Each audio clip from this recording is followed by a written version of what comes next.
We will now discuss compactness theorems.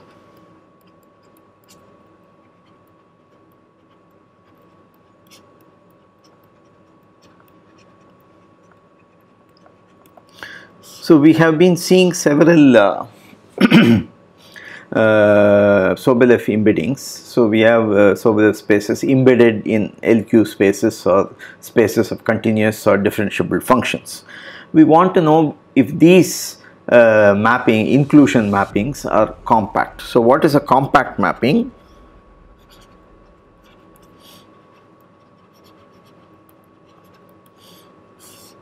So V W Banach and F from V to W continuous, and we say that F is compact if it maps bounded sets in V onto relatively compact sets in W. That means the closure should be compact. Then you say it's relatively compact. Okay, so what is the use of compact mapping? So if you, for instance, have a bounded sequence in V, then the image f of Vn will be a relatively compact set, so it will have a convergent subsequence in W. Therefore, that is the use of a compact mapping. So you can have convergent subsequences in the image. Now, all the mappings which we are looking at are linear, and therefore it is enough to look at the unit ball and see if the image is going to be relatively compact. That is enough for us in most of the cases. Okay. So we already saw, for instance, if I equals 0, 1, then you have W1P of I is contained in C of I bar, and this also had that mod Ux minus Uy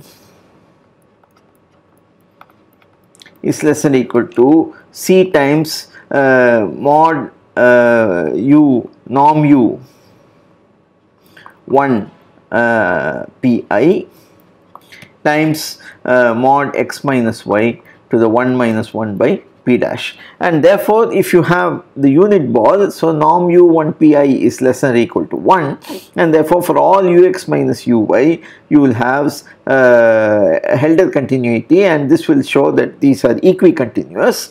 And then of course, because it's a bounded linear map, its set will also be bounded and equicontinuous by Ascoli-Arzela theorem. Will say that this is compact. So this inclusion was compact, and that is how we proved it. Now we want to see which of the maps which we have now proved in the Sobolev embedding theorems are compact. Now a quick a short introspection will tell you that this won't work, so will not work for unbounded domains.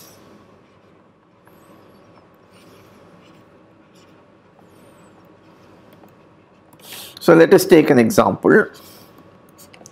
So you take omega equal to R, I equal to 0, 1, and you take Ij equal to J plus 1. Okay, and now you take F belong to C1 of R, support of F contained in 0, 1. And you define Fj to be equal to Fj of x equals f of x minus j, and therefore this means that support of Fj contained in Ij. In fact, so you just take, so this is 0, this is 1, this is j plus 1. So if you took a function f whose graph is like this, then the graph of Fj will be just, you move this function forward and or backward depending where the interval is, and then you will get the function. So this is f and this is Fj. So because of the translation invariance of the Lebesgue measure, now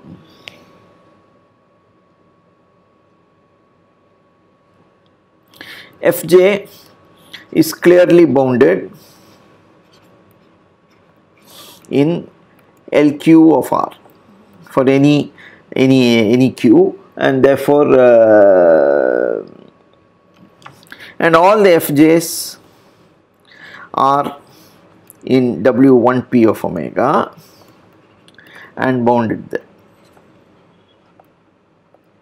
In fact, the norms are all the same because you have just translated that. However, if you take mod Fj, Fi minus Fj in 0 Q R, this will be equal to 2 power 1 over Q mod F I 0 Qi.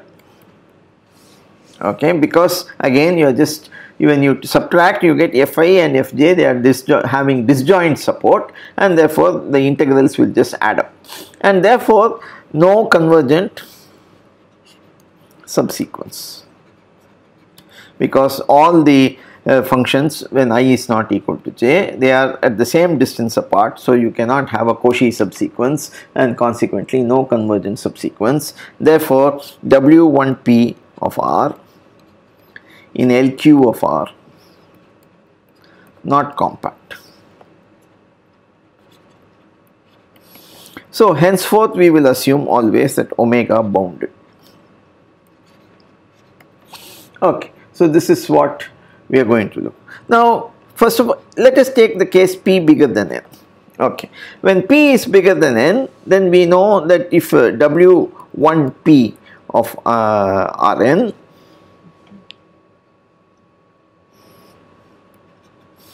W of 1P of omega, so omega in Rn is bounded, so this is contained in C of omega bar. Okay, again you have mod ux minus uy is less than or equal to C times norm u 1p omega times mod x minus y to the 1 minus n by p. So the same argument we can say. So if B is the closed unit ball in W1P of omega, so then norm of u of 1p omega is less than or equal to 1, therefore mod ux minus uy is less than or equal to C times mod x minus y to the 1 minus n by p for all u in B, and therefore it is again equicontinuous, and by the continuous inclusion of W1P in C omega bar, it is also uniformly bounded. So uniformly bounded equicontinuous continuous functions on a compact set, omega is bounded, so omega closure is compact. Therefore again by Ascoli-Arzela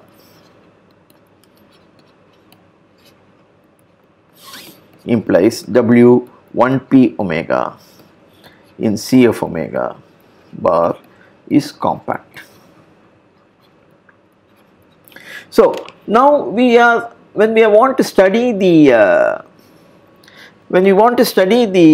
relative compactness of the image of the unit ball in the LP spaces, we need therefore an analog of the Ascoli-Arzela theorem in LP spaces. Okay, so analog of Ascoli-Arzela theorem for compactness, for relative compactness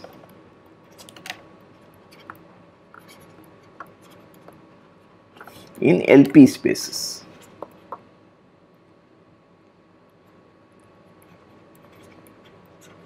And this is the theorem of Frechet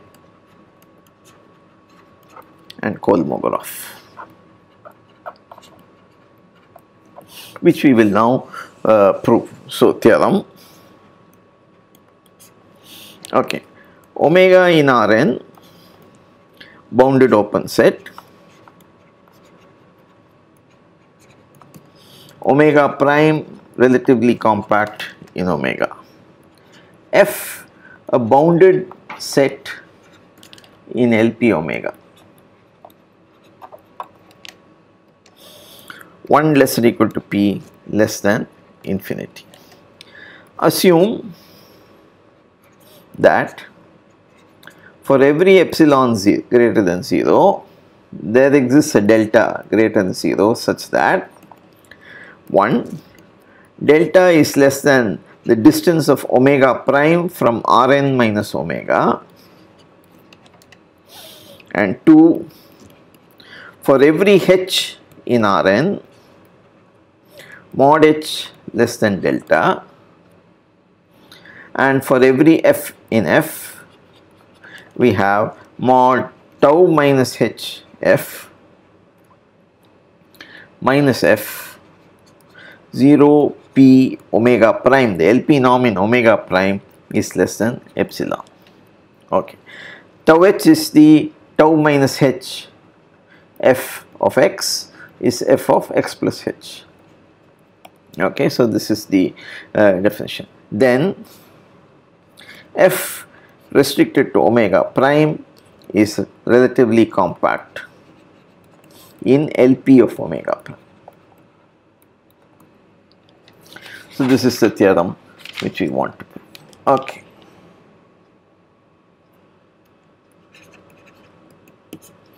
So omega is bounded, so it has finite measure, and therefore f is also bounded in L1 of omega. Okay. So if you take f tilde equals set of all f tilde f in f, so these are the, so f tilde equals extension by 0 outside omega, then f tilde is bounded in LP of Rn and in L1 of Rn.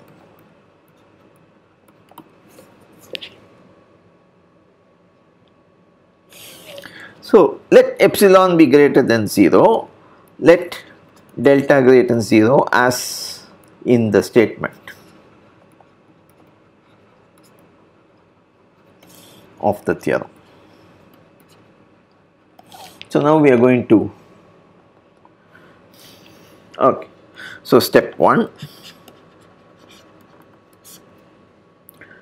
So let epsilon m be a sequence which goes to 0, rho m equals rho of epsilon m modifier.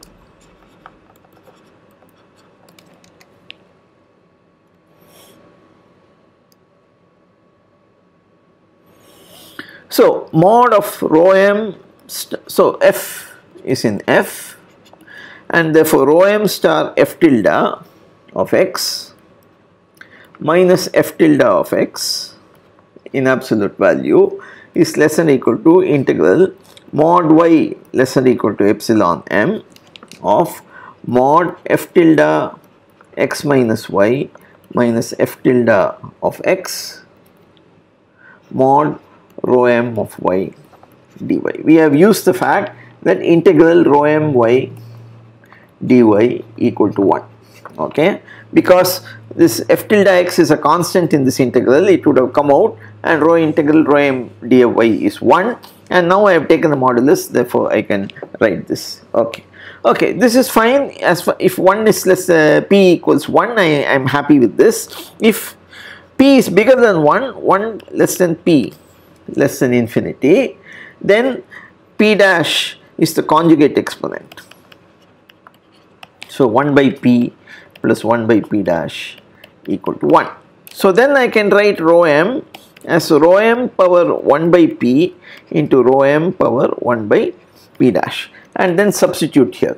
So now I am going to use the Helder inequality. So mod rho m star f tilde x minus f tilde of x is less than or equal to integral mod y less than or equal to epsilon m.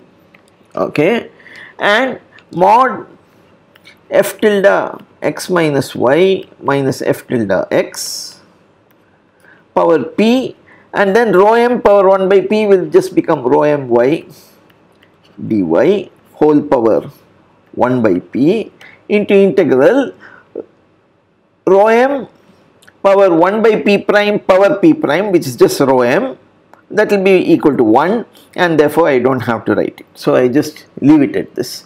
Okay, since integral rho m equal to 1.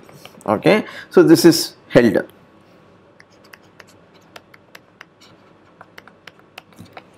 So this inequality is true for all p. So p equals 1 is here, and for other p's we have proved this here. So we have now let epsilon m be less than delta. So mod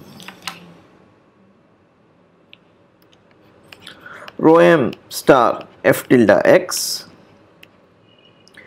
minus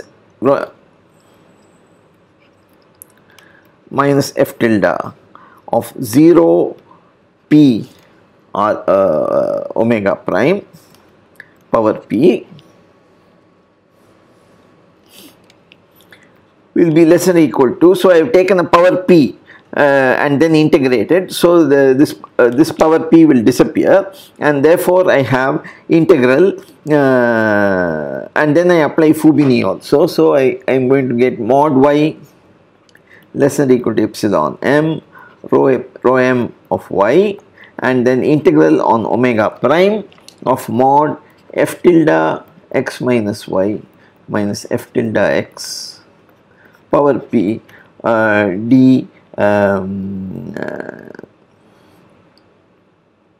dx dy.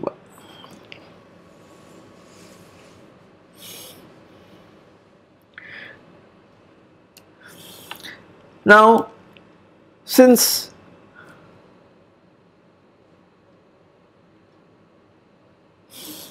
now what do you know about? So if x is in omega dash and mod y is less than or equal to epsilon m, which is less than delta, which is less than d of omega dash from Rn minus omega. So y minus x will still remain, x minus y will still remain inside omega, and therefore this implies f tilde x minus y equals f of x minus y, and f tilde x will be equal to f of x, and then mod f of x minus y minus f of x power p integral is nothing but dx is therefore is nothing but mod tau y f minus f power p. So this is on omega prime 0 p omega prime. Okay, so and that we know is less than epsilon power p. Okay, so this, so mod rho m star f tilde minus f tilde power p 0 p omega prime is less than or equal to epsilon power p, strictly less.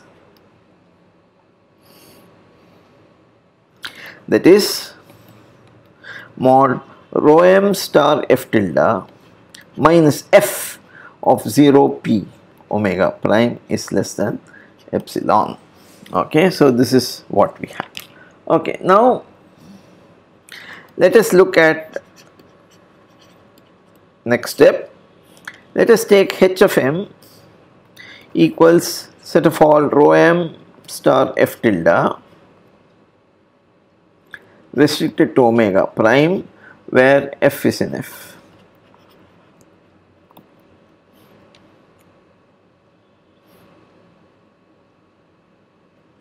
So let m be fixed.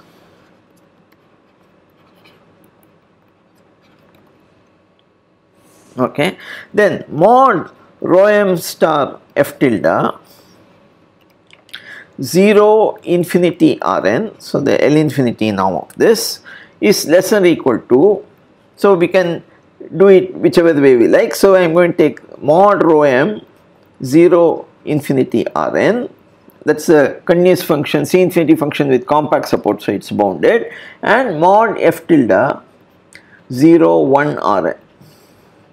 And we know that this is bounded because we have seen that it is bounded in L1, and therefore this is bounded, and this is less than or equal to some Cm. It may be a large number, but it is still bounded, so this is less than or equal to some Cm. if you combine all these constants, you get that this is less than or equal to some Cm. Okay.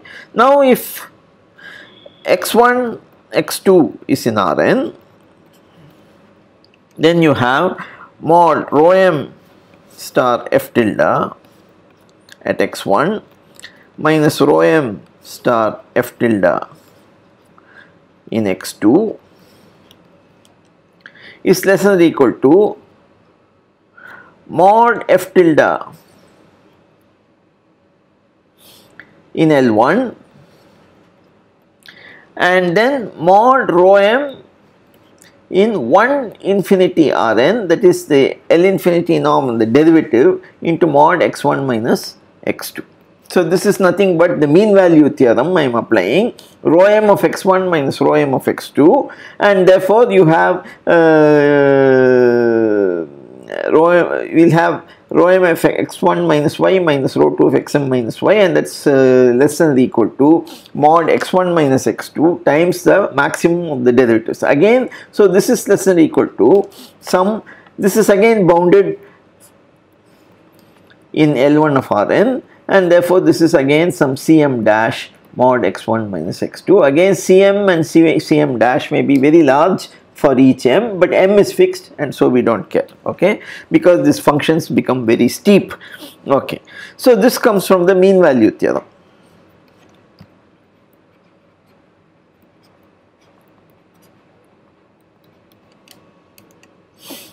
So it follows from these two relations that Hm is bounded and equicontinuous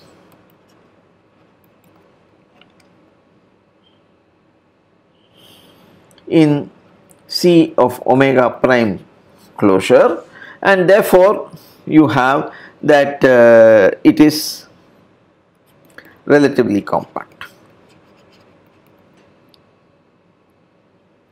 just as Collier Sella.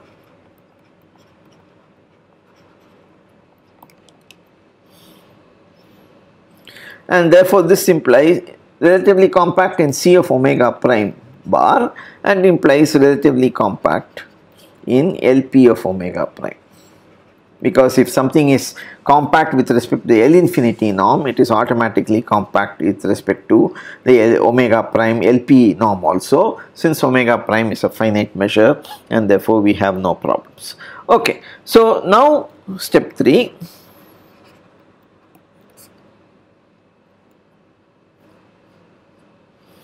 So let any epsilon be greater than 0 given.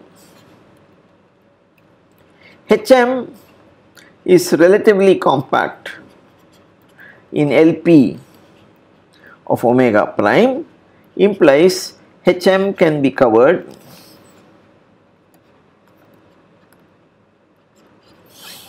by a finite number of balls of radius less than epsilon. Now given any f, you have an element rho epsilon star element in Fm such that f minus rho m f tilde rho m star f tilde minus f is less than epsilon in norm, in the LP omega prime norm, and therefore this implies that f can be covered by the same number of balls with the same centers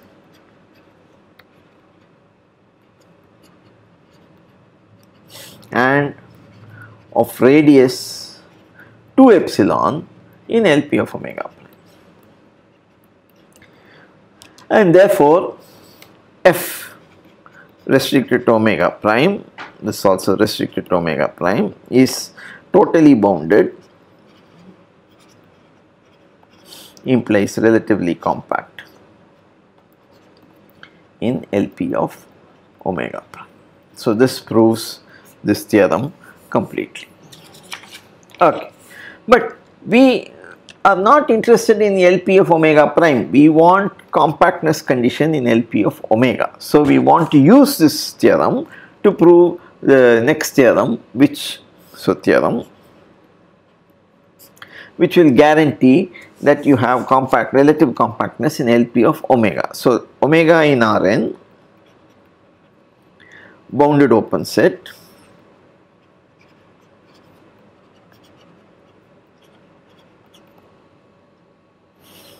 one less than equal to p less than infinity, f bounded in LP of omega. Assume 1 for every epsilon greater than 0 and for every omega prime relatively compact in omega, there exists a delta such that 0 less than delta less than distance of omega prime from Rn minus omega,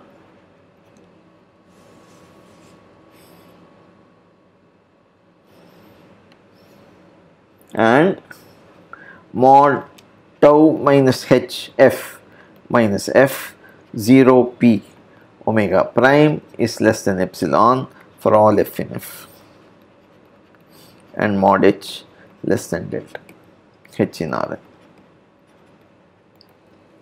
Okay, so this is the condition which we had in the previous term.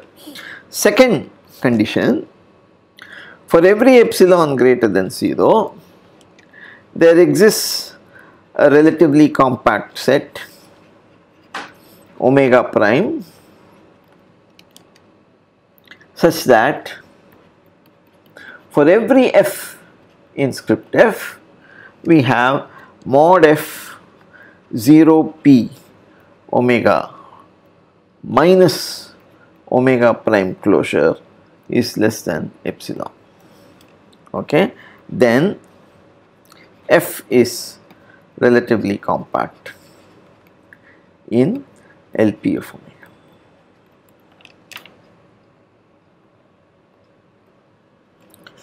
So proof. So let epsilon be greater than or equal to 0 and omega prime as in condition 2 above. So by 1, f restricted to omega prime is relatively compact in LP of omega prime. Okay, that is the previous theorem.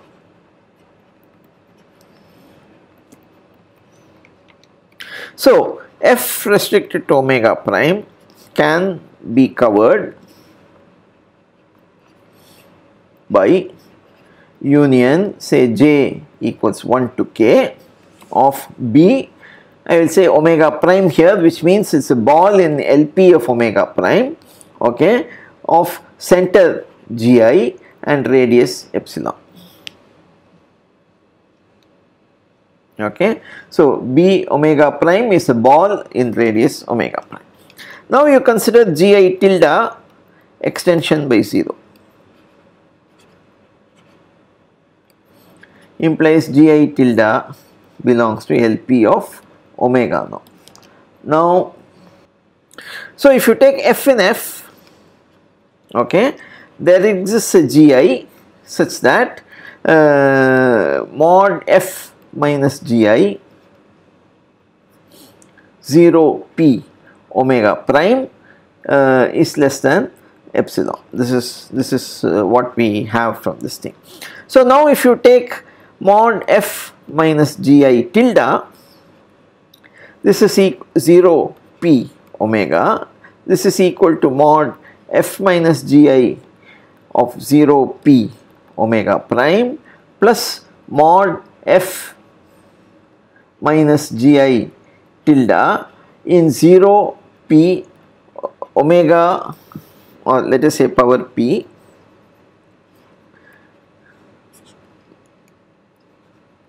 omega prime plus integral on omega minus omega prime closure power p. but on this set this is 0, so this is nothing thing, and so the first one is less than epsilon power p, and the second one is also less than epsilon power p. So you have 2 epsilon power p. Okay, so you have that mod f minus gi tilde 0 p omega is less than 2 power 1 by p epsilon. Okay, so which is of course, let me say, less than 2 epsilon. Okay, so we have that f, capital F, is contained in the union I equals j equals 1 to k ball.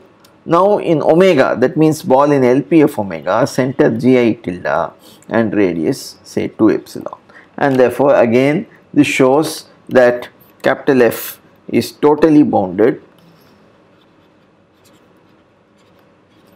in LP of omega, implies F is relatively compact. Okay, so this proves this. So our next step is to use this lemma and try to show the compactness of various inclusions in the Sobolev embeddings. So we have established what is necessary.